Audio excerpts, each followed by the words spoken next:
SD 164 Kasang Kota Jambi yang berdinding sebagian papan dan dilengkapi bangunan beton habis dilalap api. Feryadi, Kepala Dinas Pemadam Kebakaran dan Penyelamatan Kota Jambi mengatakan satu orang personilnya sempat mengalami lecet di bagian kepala akibat tertimpa kayu saat proses pemadaman. Asal api yang merambat terjadi dari rumah bedeng samping SD akibat korsleting listrik, namun tidak menimbulkan korban jiwa. Untuk informasi selengkapnya akan disampaikan langsung oleh rekan jurnalis Tribun Jambi, Rara Kusoh, yang kini sudah terhubung bersama kami. Silahkan, Rara.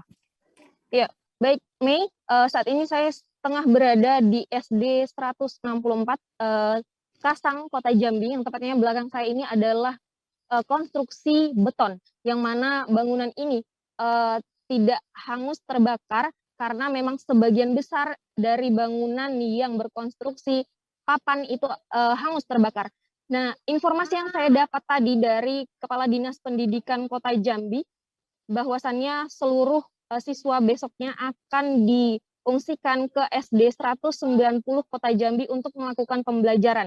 Kalau dari sekolah ini, sebagian besar memang berkonstruksi papan, sehingga tidak bisa difungsikan untuk aktivitas belajar mengajar dan juga untuk aktivitas kegiatan di kantor sekolah, seperti itu.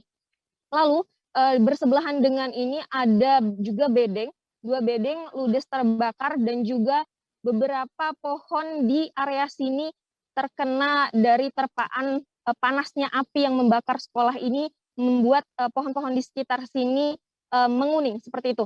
Dan bisa juga kita sampaikan bahwasannya di lokasi kebakaran ini, yaitu di SD ini berada di atas rawa, sehingga ini cukup jauh dari pemukiman.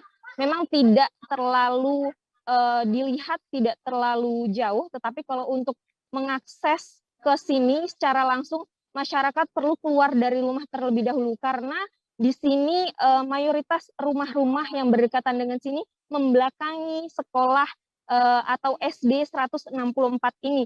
Begitu, rekan Mei. Ya, baik. Terima kasih, Rara, atas laporan Anda. Selamat bertugas kembali. Jangan lupa subscribe, share, komen, dan like ya.